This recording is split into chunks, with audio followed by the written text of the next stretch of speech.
Bismillahirrahmanirrahim. Students, today we will discuss a very important article of the first year class. I mean product of vectors. यानी आप vectors को कैसे multiply करना है। और students, vectors को मल्टीप्लाई करने के दो तरीके हैं। नंबर वन इज स्केलर और dot product and number two is vector or cross product. अब जब आप स्केलर और डॉट प्रोडक्ट की बात करते हैं तो यहाँ पे आप ये कहते हैं कि जब आप दो वेक्टर्स को मल्टीप्लाई करें और उनका जो रिज़ल्ट है वो एक स्केलर क्वांटिटी हो तो इसे हम स्केलर और डॉट प्रोडक्ट कहते हैं। और इसी तरह वेक्टर प्रोडक्ट जो है या वेक्टर और क्रॉस प्रोडक्ट कि आप दो वेक्टर्स को मल्टीप्लाई करेंगे और उनका जो रिजल्टेंट वेक्टर होगा, जो रिज़ल्ट हमें हासिल होगा वो एक वेक्टर क्वांटिटी होगी तो इसे हम वेक्टर और क्रॉस प्रोडक्ट कहते हैं। आज जो हम आर्टिकल डिस्कस करने जा रहे हैं स्टूडेंट्स, ये पहला मेथड है जिसे हम स्केलर और डॉट प्रोडक्ट कहते हैं। Now come to the topic है स्केलर और dot product. The first one is definition is there, so that is the definition. If the product of two vectors results a scalar quantity, it is called scalar or dot product। यानी इसका मतलब ये है कि आप जब दो vectors को मल्टीप्लाई करें, प्रोडक्ट मीन मल्टीप्लिकेशन, यानी दो वेक्टर्स को जब आप ज़रब देंगे और इसका जो रिजल्ट हमें मिलेगा वो क्या होना चाहिए, स्केलर क्वांटिटी होना चाहिए। और अगर वो स्केलर क्वांटिटी रिजल्टेंट आता है तो आप ये कहेंगे कि ये प्रोडक्ट स्केलर और डॉट प्रोडक्ट कहलाएगा। अब इसकी एक्सप्लेनेशन पे आते हैं students. Let's suppose we have the two vectors, one is A and the other is B. These are two vectors and let's suppose the angle between them is theta. So theta is the angle between them. Then their dot product is given by, we have the two vectors, one is A and the other is B, and the angle between A and B is theta. Then their dot product is given by A dot B is equal to AB cos theta. A dot B is equal to AB cos theta. अब यहाँ पे ये question पैदा होता है कि ये dot को जब आप रिमूव करते हैं तो यहाँ पे कॉज आता है, यानी ए डॉट बी को एक्सपैंड करने का ये तरीका है magnitude of A into magnitude of B vector into cos of angle between A and B, so that is A B cos theta. अब यहाँ पे हमने देखना है कि ये ए बी कॉस थीटा जो है ये कॉस थीटा किस लिए आया students. Look at the white board. अब देखिए यहाँ पे आप नॉर्मल ड्रा करेंगे, ये नॉर्मल आप जब ड्रा करते हैं तो इस बी वेक्टर्स के दो कंपोनेंट बनते हैं। और स्टूडेंट्स आपको ये पता होना चाहिए कि जब भी आप किसी वेक्टर को उसके कंपोनेंट्स में तकसीम करते हैं तो तकसीम करने का सिर्फ एक ही तरीका है, you draw the normal either on x axis और आइदर ऑन वाई एक्सिस। ये देखें आपने एक नॉर्मल ड्रा किया तो ये इसका एस कंपोनेंट होगा जिसे हम कहेंगे कि ए कॉस थीटा, और ये वाला जो कंपोनेंट होगा दैट इज वर्टिकल कंपोनेंट और इसे हम ए साइन थीटा का नाम देंगे। और दोबारा से देखिएगा, A and B these are two vectors and the angle between them is theta, यानी थीटा इनके दरमियान एंगल है। अब इस B को आप कंपोनेंट में रिजॉल्व करना चाहते हैं, you draw the normal on x axis, so that is the x axis. इसके ऊपर आप नॉर्मल ड्रा करते हैं। It has two components, one is A cos theta and the other is a sine theta, यानी ये इसका horizontal component होगा और ए साइन थीटा जो है that is the vertical component. अब आपने वो कंपोनेंट लेना है that is in the direction of B A, यानी जो ए के ऊपर। अब देखिए इस ए कॉस थीटा को आप इस एक बी कॉस थीटा यहाँ पे आएगा। अब देखिए इस बी के आपने कंपोनेंट किए B cos theta and B sine theta, so that is B cos theta. अब बी कॉस थीटा को आप कहेंगे that is the projection of B on A. Projection mean shadow, यानी इस बी का जो प्रोजेक्शन है, जो शैडो है, इसे हम बी कॉस थीटा का नाम देंगे। और आपने वो कंपोनेंट बी का लेना है that is in the direction of A, जो ए की डायरेक्शन में है यानी ए के ऊपर है, इसे हम नाम देंगे बी कॉस थीटा। तो इसको मैं यूं लिख सकता हूं students, A into B cos theta. अब देखिए what is A, it is the magnitude of A vector,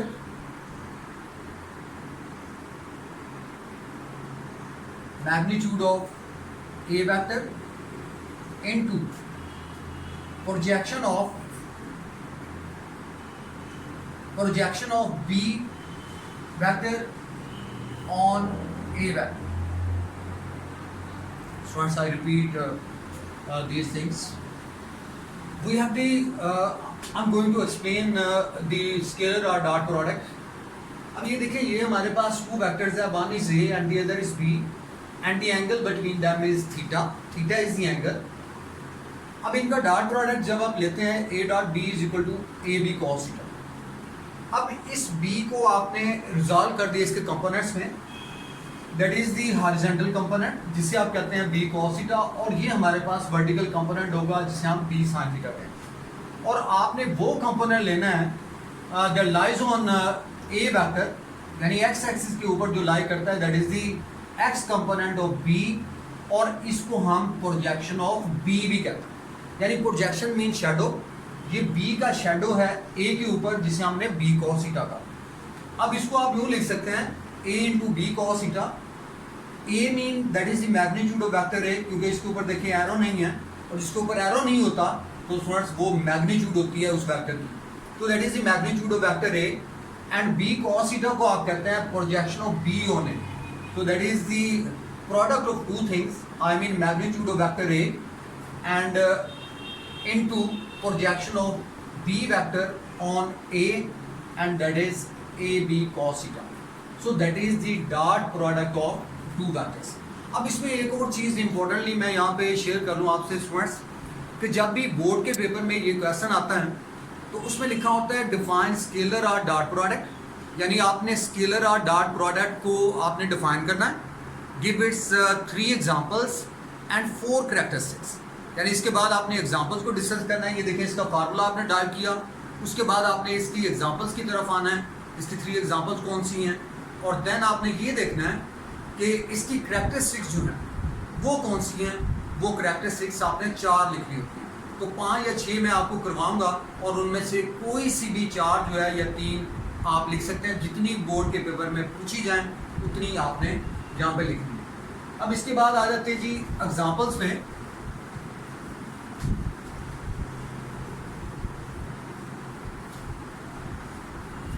examples of dot product.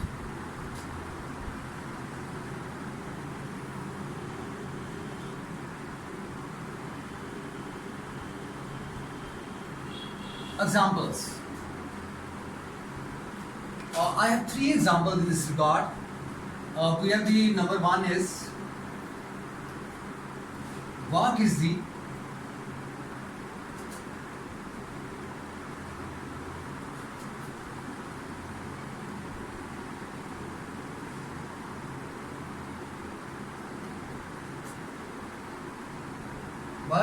dot product of force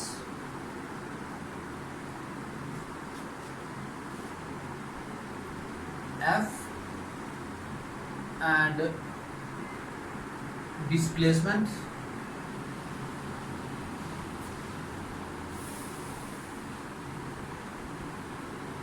B. So that is the first one. Work is the dot product of force and displacement.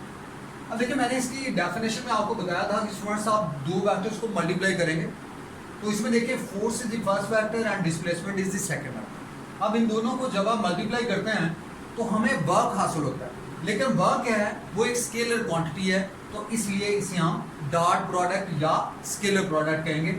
और इसको mathematically आप यूँ लिखते हैं, W is equal to F dot D. So W is, that is the work, force is vector and displacement is vector. So I mean these two are vectors, और जो resultant हमें हासिल होता है that is the work, and work is the scalar quantity. तो इसलिए आप ये कहते हैं कि work is the dot product of force and displacement. Now come to second example.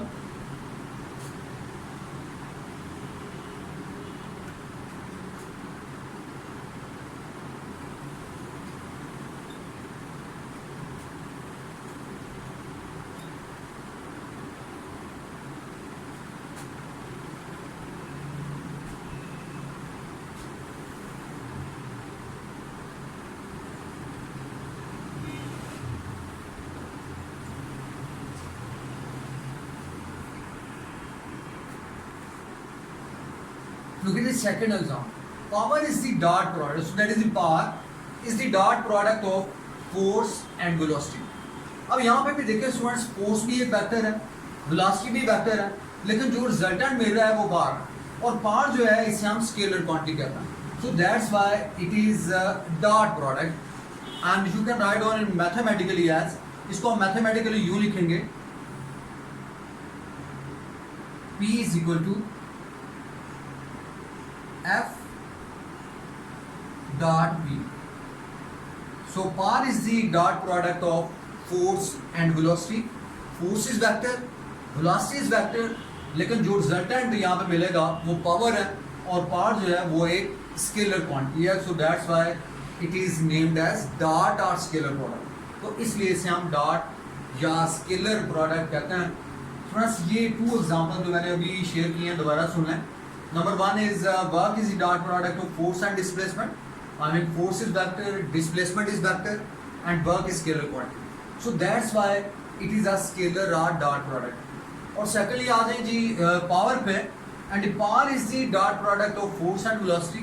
अब देखिए यहाँ पे force भी vector है, velocity भी vector है, लेकिन power एक scalar quantity है. So that's why it is also named as the dot product of force and velocity, and it is named as power. It is equal to power, so that's why it is termed as scalar or dot product.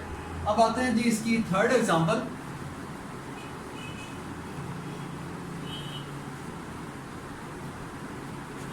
We have the third example, students. The third example is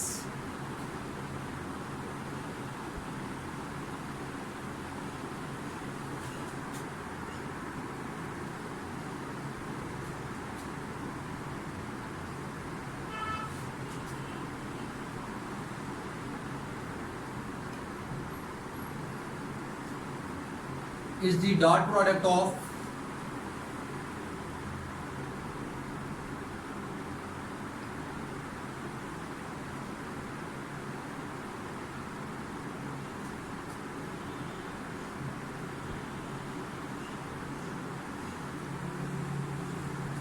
electric field intensity and vector area.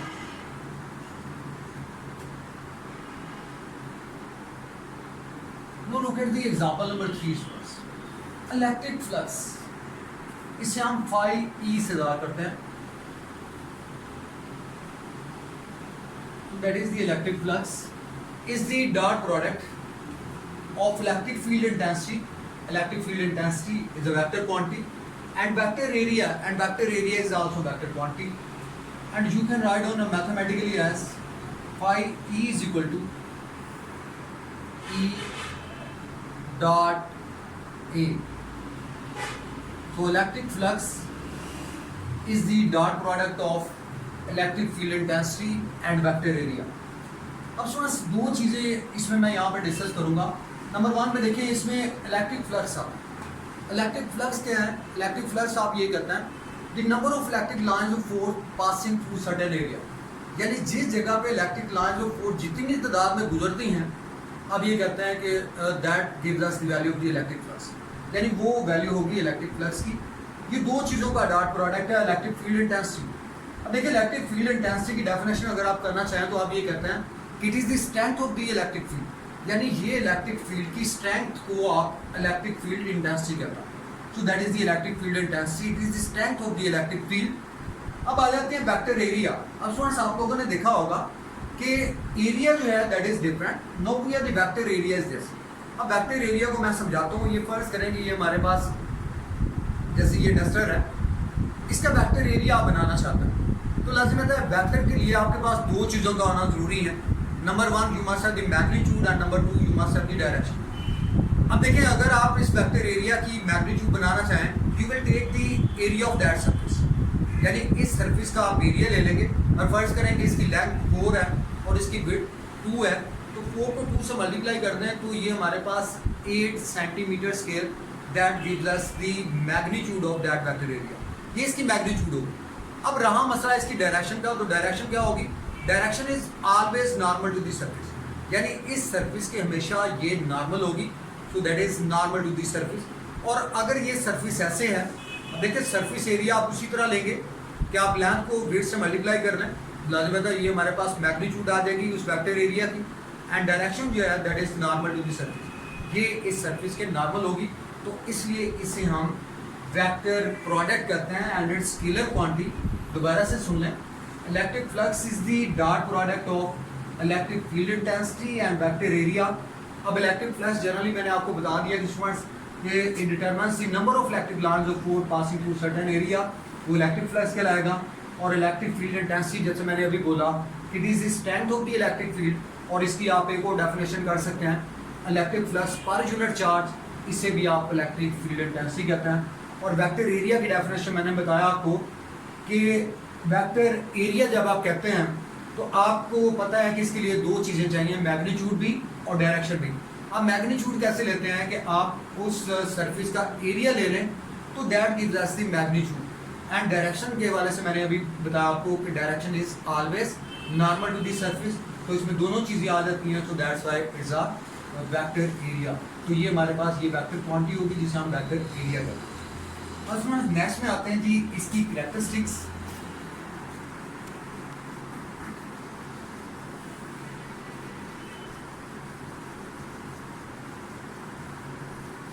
अब इसकी characteristics क्या है students, और से चीज़ें समझनी है student, very important characteristics.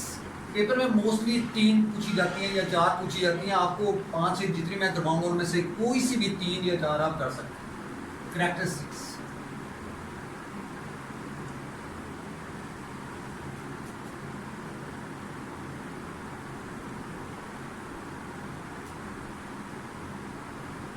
number one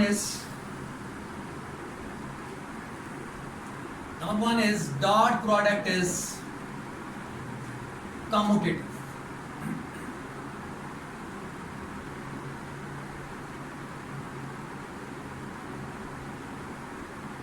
Dot product is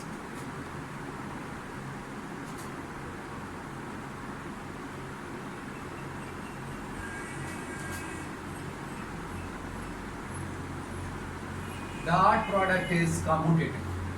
अब देखिए इसमें मैंने मेंशन किया हुआ कि डॉट प्रोडक्ट जो है वो कम्यूटेटिव, और कम्यूटेटिव कहते हैं कि सीधे मुबादला को, यानी सीधे मुबादला से मुराद ये कि आप इनके ऑर्डर को अगर आप चेंज भी कर दें तो देयर बी नो चेंज, यानी उसमें कोई प्रोडक्ट में या उसके रिजल्टेंट में कोई चेंज ना आए। जैसे इसको आप यूँ कहते हैं कि A dot B is equal to B dot A and it is named as commutative property, ये इसकी कम्यूटेटिव प्रॉपर्टी। अब देखिए ए डॉट बी आपने ऑर्डर चेंज किया, अब ए की जगह पे बी आ गया और बी की जगह पे ए आ, तो A dot B is equal to B dot A and that property is named as commutative. तो डॉट प्रोडक्ट जो है ये कम्यूटेटिव है, यानी इन वेक्टर्स के ऑर्डर को चेंज करने से इसके आंसर पे कोई फर्क नहीं आता, तो इसलिए इसे हम कम्यूटेटिव कहते हैं। अब हमें ये प्रूव करना है कि ए डॉट बी जो है वो वाकई बी डॉट ए के बराबर होता है, तो स्टूडेंट दोबारा से आइएगा इस पर। अब देखिए ए डॉट बी को आप लिख सकते हैं ए बी कॉस इट, यानी इसको एक्सपैंड करने का तरीका मैं आपसे पहले शेयर कर चुका हूं। ए की मैग्नीट्यूड यानी इस वेक्टर ए की मैग्नीट्यूड इनटू इस बी वेक्टर की magnitude into cos of angle between the, यानी इन दोनों वेक्टर्स के दरमियान जो एंगल है उसका कॉस ले लें तो ए बी कॉस इट आ। अब इसमें स्टूडेंट्स हमें ये पता है कि ए एंड बी जो है दीज आर नंबर्स, यानी ये नंबर्स हैं या मैग्नीट्यूड्स हैं। A and B let's suppose A की वैल्यू 2 है, बी की वैल्यू 3 है, तो इनको अगर हम मल्टीप्लाई करते हैं तो 2 into 3 you get 6, तो इनके ऑर्डर्स को आप चेंज कर सकते हैं। इसको मैं यूं लिख रहा हूं A dot B is equal to B A cos theta. उसकी जस्टिफिकेशन मैंने ये बताई है कि A and B these are numbers, यानी ये मैग्नीट्यूड्स हैं, और मैग्नीट्यूड को पहले या बाद में लिखने से इनके प्रोडक्ट में कोई फर्क नहीं आता। जैसे अगर 2 है ये 3 है, मल्टीप्लाई करें 6 आएगा। अब इसको पहले या बाद में ये 3 बन जाएगा, और ये 2 है तो 3 into 2 you get the same answer, I mean 6। तो इसलिए ए बी को आप लिख सकते हैं बी ए कॉस थीटा, और इसको अगर आप फर्दर एक्सपैंड करें तो इस चीज़ को मैं यूँ लिख सकता हूँ B A cos theta mean B dot A. तो यहां से हमें ये कंफर्म हो गया कि A dot B is equal to B dot A के बराबर, और इसे हम कम्यूटेटिव करना। तो यहां से हमें ये कंफर्म हो गया कि डॉट प्रोडक्ट जो है दैट इज कम्यूटेटिव। ये कम्यूटेटिव है, यानी इनके ऑर्डर को अगर आप चेंज करते हैं, यानी ए की जगह पे बी लिख दें, बी की जगह पे ए लिख दें, so there will be no change. तो A dot B is equal to B dot A, so that is the first characteristic. अब आ जाते हैं जी स्टूडेंट्स नंबर 2 पे।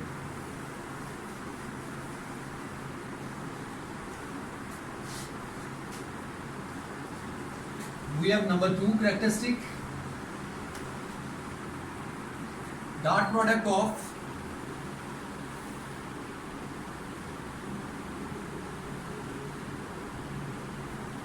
two perpendicular vectors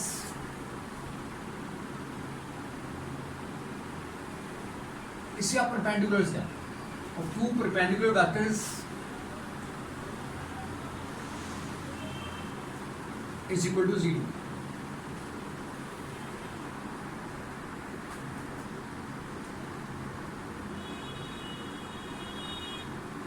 केस है स्टूडेंट्स, यहाँ पे लिखा है मैंने dot product of two perpendicular vectors.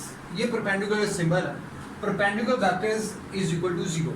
ये 0 के बराबर हो, यानी आप ये कहते हैं कि फर्ज करें कि ये वेक्टर एक्स एक्सिस पे लाई करता है और बी वेक्टर जो है ये वाई एक्सिस के लॉन्ग, यानी इसके परपेंडिकुलर है। अब देखिए इन दोनों वेक्टर्स के दरमियान अगर मैं पूछता हूँ कि इनका एंगल कितना है, तो इनके दरमियान एंगल जो है that is equal to 90 degree. यानी परपेंडिकुलर वेक्टर जिसे हम राइट एंगल भी कहता है इनके दरमियान, तो आप ये कहेंगे कि theta is equal to 90 degree, because A and B these are two vectors, they are perpendicular to each other, so that's why theta is equal to 90 degree. अब इसको एक्सपैंड कर लें, तो डॉट प्रोडक्ट में आप ये लिखेंगे कि A dot B is equal to A B cos 90, और you are know cos 90 is 0, तो यहाँ से आप इसको 0 से मल्टीप्लाई करते हैं तो आंसर कम्स टू बी 0। तो यहाँ से हमें ये चीज़ कंफर्म होगी, the dot product of two perpendicular vectors is equal to 0 because the two vectors they are perpendicular to each other. Theta is equal to 90 degree, जिसे आप राइट एंगल भी कहते हैं। तो ए डॉट बी को आप यूँ लिखेंगे A B cos theta, theta की वैल्यू 90 डिग्री, और cos 90 you are know that is 0, if you multiply and you get the answer 0। तो यहाँ से हमें ये पता चल गया कि dot product two perpendicular vectors का इसका आंसर किसके बराबर आता है, 0 पे। अब इसी कैरेक्टरिस्टिक्स में आपने ये डिस्कस करना है in case of unit vectors. In case of unit vectors, अब यूनिट वेक्टर्स को हमने देखना है कि यूनिट वेक्टर्स की अकॉर्डिंगली जो है इसको आप किस तरह से दार करते हैं। देखिए स्टूडेंट, स्पेस में वी हैव दी 3 एक्सिस, इसे आप कहते हैं ये एक्स एक्सिस है, इसे आप कहते हैं ये वाई एक्सिस है, और इसे आप कहते हैं जी एक्सिस। और हर दो के दरमियान एंगल जो है वो 90 डिग्री आता है, यानी एक्स और वाई के दरमियान एंगल 90 है, वाई और जी के, यानी जी एक्सिस जस्ट लाइक दैट, ये ऐसे है, तो इसलिए हर दो के दरमियान एंगल जो है वो 90 डिग्री आता है। और एक्स एक्सिस के लॉन्ग आपको ऑलरेडी मैं बता चुका हूँ कि एक्स एक्सिस के लॉन्ग जो होता है यूनिट वेक्टर आई होता है, और इसी तरह वाई एक्सिस के लॉन्ग जो यूनिट वेक्टर होता है वो जे होता है, और जी एक्सिस के लॉन्ग यूनिट वेक्टर के होता है। ये स्टूडेंट्स आपने याद रखें, दोबारा सुन लें। अब इसी प्रॉपर्टी को, इसी कैरेक्टरिस्टिक को मैं यूनिट वेक्टर्स के अकॉर्डिंगली डिस्कस करने लगा हूँ। मैंने लिखा है in case of unit vectors we have the 3 axis in space, 3 dimensional case, I mean X axis, Y axis और Z axis. The unit vector along X axis is I unit vector, and similarly the unit vector along y axis is j and the unit vector along z axis is k unit vector। अब हमने इनको इनके dot product की sense में इसको use करना है। अब देखिए i और b के दरमियान एंगल जो है, i और j के दरमियान एंगल जो है ये 90 डिग्री है, इसी तरह j और k के दरमियान एंगल 90 डिग्री है, और इसी तरह k और i के दरमियान एंगल जो है that is also equal to 90 degree. अब सबसे पहले आई डॉट जे की बात करते हैं। आई डॉट जे, अब देखिए आई डॉट जे अगर आप लेते हैं, क्योंकि आई और जे के दरमियान एंगल भी 90 डिग्री है, तो इसलिए आई डॉट जे को एक्सपैंड करने का तरीका सुनना है। द मैग्नीट्यूड ऑफ फाई, अब देखिए मैग्नीट्यूड ऑफ फाई क्या है, ये यूनिट वेक्टर है, लाजिम बात है यूनिट वेक्टर की मैग्नीट्यूड क्या होगी, 1 होगी। इसी तरह जे वेक्टर है और जे यूनिट वेक्टर, ये भी यूनिट वेक्टर है और इसकी मैग्नीट्यूड भी 1 होगी। And cause of angle between I and J, I और जे के दरमियान जो एंगल है that is equal to 90 degree.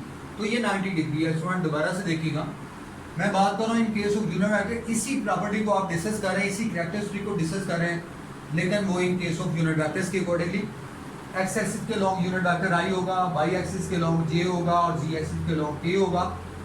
और हर दो के दरमियान एंगल जो है वो 90 डिग्री है। जैसे मैंने पहले बताया आपको, आई डॉट जे को एक्सपैंड करने का तरीका सुनना है। आई की मैग्नीट्यूड 1, जे की magnitude 1 and cause of angle between I and J that is equal to 90 degree. और इसको अगर आप सॉल्व करें तो देखिए ये 1 आ गया, ये भी 1 और cos 90 जो है दैट इज 0, ये 0 के बराबर है। तो इसको जब आप सॉल्व करेंगे तो आंसर क्या आ गया हमारे पास, 0। तो यहाँ से हमें ये कंफर्म हो गया कि I dot J answer is equal to 0। और सिमिलरली अगर आप जे डॉट के की बात करते हैं, ये देखें नेक्स्ट में जे डॉट के, अब इनके दरमियान भी एंगल जो है वो 90 डिग्री है, लग रहा था cos 90, इसमें भी आंसर 0 आएगा। और सिमिलरली इसके बाद k डॉट आई, अगर आप k डॉट आई लेते हैं the answer remain 0 because cos 90 is 0। अब एक चीज आपने ध्यान में रखनी है स्टूडेंट्स, यहाँ पे देखिए अगर आप इसको इस तरह से रोटेट करते हैं, यानी आई से जे, जे से के और के से आई, तो यहाँ पे आपने देखा कि इनके दरमियान एंगल जो वो 90 आता है और 90 जो है वो 0 के बराबर होता है। और इसी तरह इसमें अगर आप रिवर्स भी जाते हैं तो देन भी आंसर हमारे पास 0 ही आएगा, यानी के डॉट जे को आप लिखें answer remain the same because angle between K and J is also 90। इस तरह J dot I answer is 0 and similarly I dot K because the angle is 90 degree, so the answer remains 0। तो कहने का मतलब ये है कि अगर टू वेक्टर्स के दरमियान एंगल 90 डिग्री हो, they are perpendicular to each other, अगर ये दोनों परपेंडिकुलर हो तो यहाँ से आपको ये क्लियर हो जाता है स्टूडेंट्स, हमारे पास जो आंसर आएगा वो उनका डॉट प्रोडक्ट उन टू वेक्टर्स का, if they are at right angle to each other then their dot product is equal to 0 के बराबर। और यूनिट वेक्टर्स में भी आपने ये देखा कि आई डॉट जे ये भी 0 के बराबर है, जे डॉट के ये भी 0 के बराबर, और इसी तरह के डॉट आई अगर आप लेते हैं तो answer remains the same. So that is the characteristic number 2, and now come to next.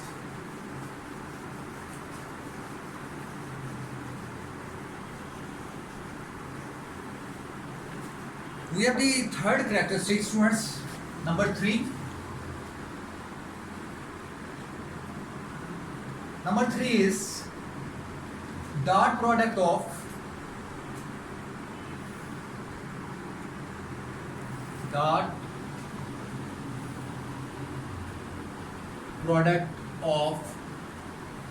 two parallel vectors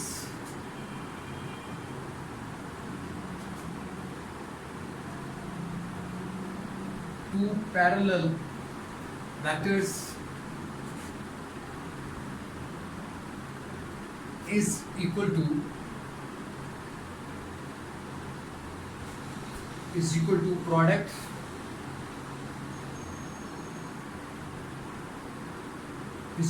product of the magnitudes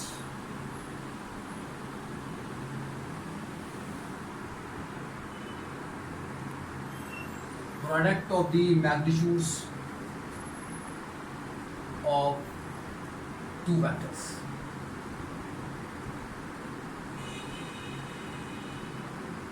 Look at the characteristic number 3, students.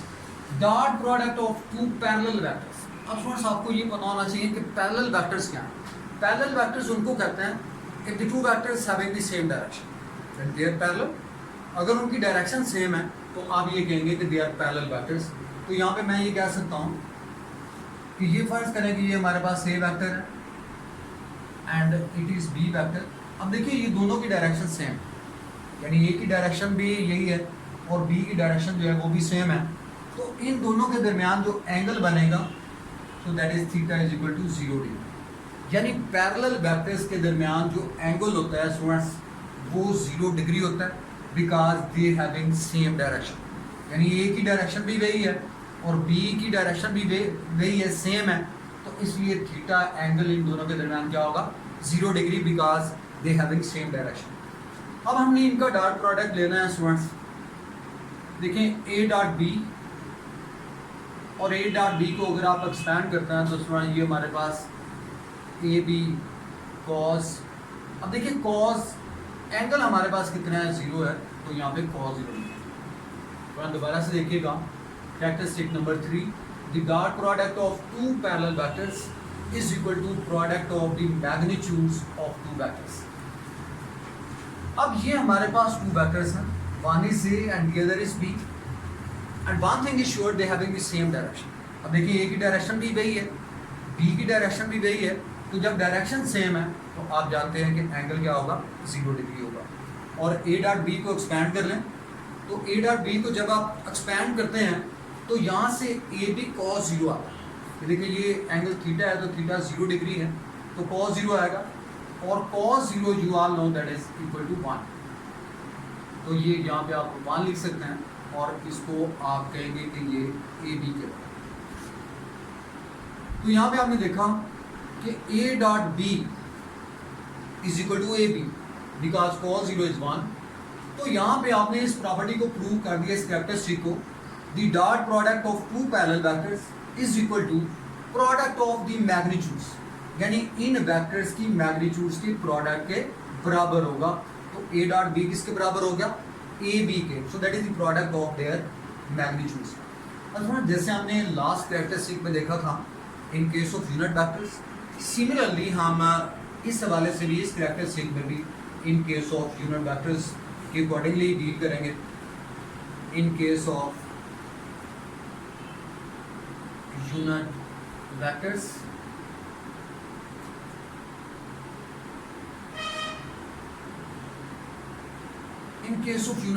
मैं यहाँ पे आपको डिस्कस करने लगा हूँ सिमिलर चीज़ें जो मैंने लास्ट कैरेक्टरिस्टिक में बताई थी। इस पेज है हमारे पास, इसको आप एक्स एक्सिस कहते हैं, ये हमारे पास वाई एक्सिस है, और सिमिलरली ये हमारे पास सी एक्स, और इसको हम रीजन कहा, that is X axis, that is Y axis and that is Z axis. अब इसमें एक चीज़ कंफर्म है कि एक्स एक्सिस के लॉन्ग जो यूनिट वेक्टर होगा वो आई होगा, वाई एक्सिस के लॉन्ग जो यूनिट वेक्टर होगा वो जे होगा, और जी एक्सिस के लॉन्ग जो यूनिट वेक्टर होगा वो के।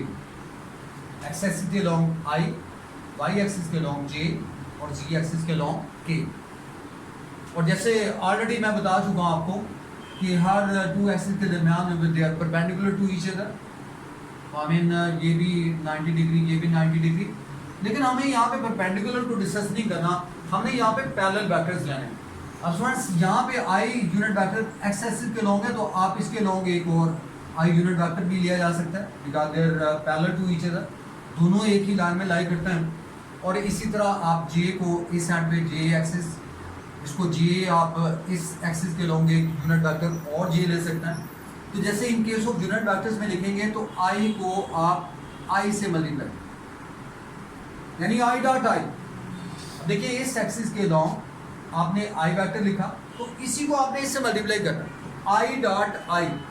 और इसको एक्सपैंड करने का तरीका मैं आपको पहले भी बता चुका हूँ स्टूडेंट्स।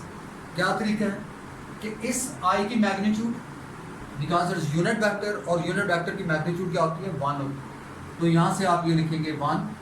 सिमिलरली इस आई यूनिट वेक्टर की magnitude that is also equal to 1, and cause of angle between them. अब देखिए इसमें आई और आई जो है वो दोनों की डायरेक्शन सेम है, तो इसलिए आप यहाँ पे cos 0 लिखते हैं, और cos 0 you all know that is 1। And similarly ये आई डॉट आई था, जे डॉट जे अगर आप लिखते हैं तो it is also equal to 1, और अगर आप के डॉट के लिखें तो सिमिलरली आप ये कहते हैं कि इसका आंसर भी 1 के बराबर है, यानी I dot I is equal to 1, J dot J is equal to 1, and K dot K is equal to 1। Now come to characteristic number 4, इस पे आ जाते हैं स्टूडेंट्स। अब कैरेक्टरिस्टिक नंबर 4 की आप जब बात करेंगे तो आप ये कहेंगे सेल प्रोडक्ट। सेल प्रोडक्ट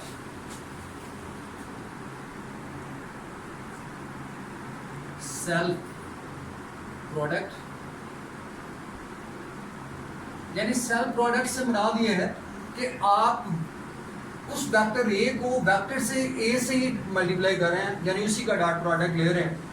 अब देखिए ये फर्ज करें कि ये वेक्टर है हमारे पास, अब ए को आपने ए से ही मल्टीप्लाई करना है, सेल प्रोडक्ट। तो देन आप लिखेंगे ए डॉट ए। अब ए डॉट ए वेक्टर को ए से ही मल्टीप्लाई कर रहे हैं, तो इट मींस अब दोनों के दरमियान एंगल क्या होगा, 0 डिग्री होगा, because they are parallel to each other. दोनों एक ही है तो एंगल डायरेक्शन सेम होगी, तो डायरेक्शन सेम हो तो थीटा 0 के बराबर होगा। अब इसको आप एक्सपैंड कर लें, ए की मैग्नीट्यूड इनटू दिस ए की magnitude into cos of angle between them that is 0, और इसको जब एक्सपैंड करेंगे तो that will be equal to A square, और यहाँ पे 1 आएगा and it comes to B A square. तो यहाँ से स्टूडेंट्स हमें ये पता चल गया कि अगर वेक्टर ए को उसी से मल्टीप्लाई करते हैं जिसे हम सेल प्रोडक्ट कहते हैं, तो इनके दरमियान एंगल जो है इस केस में थीटा 0 के बराबर होगा।